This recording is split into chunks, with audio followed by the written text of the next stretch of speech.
ಓ ಅಣ್ಣ ಅಣ್ಣ ನೀವೆಲ್ಲದಿದ್ರಿ ನೀವೆಲ್ಲದಿದ್ರಿ ladies ladies ಇರ್ತದಲ್ಲ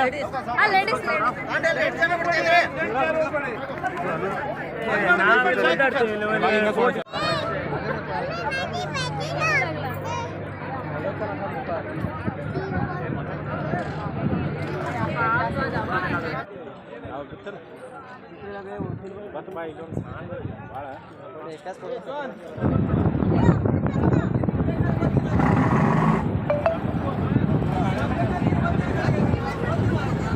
ಆಕಾಶ ಭೂಮಿಗಳನ್ನು ಒಂದು ಮಾಡಿ ನಿಂತಿರುವ ಜಗದ್ರಕ್ಷಕ ಭಗವಂತನು ನೆಲೆ ನಿಲ್ಲದ ಸ್ಥಳವಿಲ್ಲ.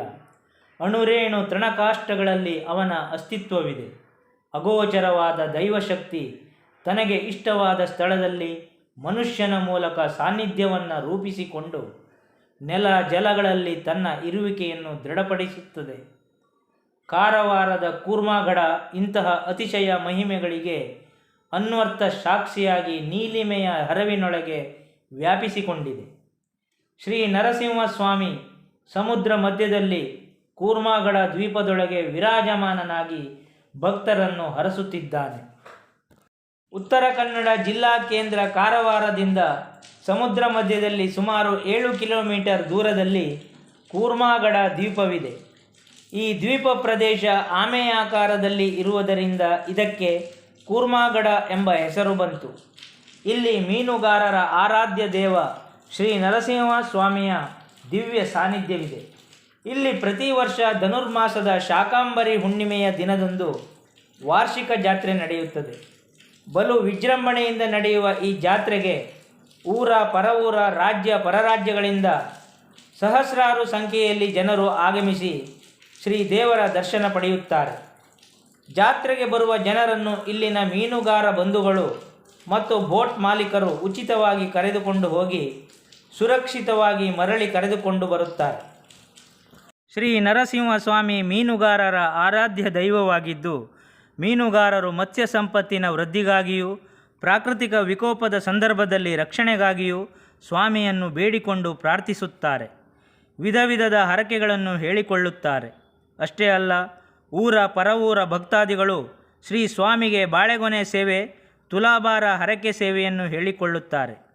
ತಮ್ಮ ಇಷ್ಟಾರ್ಥ ಸಿದ್ಧಿಯಾದ ಫಲಶ್ರುತಿಯಾಗಿ ಭಕ್ತರು ಶಾಕಾಂಬರಿ ಹುಣ್ಣಿಮೆಯ ಜಾತ್ರೆಯ ದಿನದಂದು ಶ್ರೀ ಕ್ಷೇತ್ರಕ್ಕೆ ಬೋಟ್ಗಳ ಮೂಲಕ ಆಗಮಿಸಿ ತಮ್ಮ ಹರಕೆ ಸಲ್ಲಿಸಿ ಕೃತಾರ್ಥರಾಗುತ್ತಾರೆ. ಶ್ರೀ ನರಸಿಂಹಸ್ವಾಮಿ ಬಾಳೆಹಣ್ಣು ಪ್ರಿಯನಾಗಿದ್ದು, ಭಕ್ತಾದಿಗಳು ಸೇವೆಯ ರೂಪದಲ್ಲಿ ಸಲ್ಲಿಸಿದ ಬಾಳೆಹಣ್ಣನ್ನು ಇಲ್ಲಿ ಬರುವ ಭಕ್ತಾದಿಗಳಿಗೆ ಪ್ರಸಾದದ ರೂಪದಲ್ಲಿ ಹಂಚುತ್ತಾರೆ. ಬೆಳ್ಳಿಯ ಮುಖವಾಡದಿಂದ ಅಲಂಕೃತಗೊಂಡ ಶ್ರೀ ಸ್ವಾಮಿಯನ್ನು ನೋಡುವುದೇ ಮಹದಾನಂದ. ಶರದಿ ದಾಟಿ ಬಂದು ದರ್ಶನ ಭಾಗ್ಯ ಪಡೆದ ಭಕ್ತರಿಂದ ಶ್ರೀ ನರಸಿಂಹಸ್ವಾಮಿಯ ಜಯಘೋಷ ಮೊಳಗುತ್ತದೆ. ಈ ಜಯಘೋಷ ಸಮುದ್ರದ ಅಲೆಗಳ ಝೇಂಕಾರದೊಂದಿಗೆ ಲೀನವಾಗುತ್ತದೆ. ಕೂರ್ಮಾಗಢ ಜಾತ್ರೆಯನ್ನು ಸುರಕ್ಷಿತವಾಗಿ ಸಂಪನ್ನಗೊಳಿಸಲು ಉತ್ತರ ಕನ್ನಡ ಜಿಲ್ಲಾಡಳಿತ ಬಹಳಷ್ಟು ಕಟ್ಟುನಿಟ್ಟಿನ ಕ್ರಮ ಕೈಗೊಂಡಿತ್ತು. ಆದರೆ ಅದನ್ನು ಜಾರಿಗೊಳಿಸುವಲ್ಲಿ ಜಿಲ್ಲಾಡಳಿತ ಸ್ವಲ್ಪ ಮಟ್ಟಿನ ಹಿನ್ನಡೆ ಕಂಡಿತ್ತು. ಬೈತ್ಕೋಲ್ ಬಂದರಿನಿಂದ ಬೋಟ್ಗಳಿಗೆ ಹತ್ತುವ ಜನರಿಗೆ ಕಡ್ಡಾಯವಾಗಿ ವೈದ್ಯಕೀಯ ತಪಾಸಣೆ ಮಾಡಲು ವೈದ್ಯಕೀಯ ಸಿಬ್ಬಂದಿಗಳನ್ನು ನಿಯುಕ್ತಿಗೊಳಿಸಲಾಗಿತ್ತು.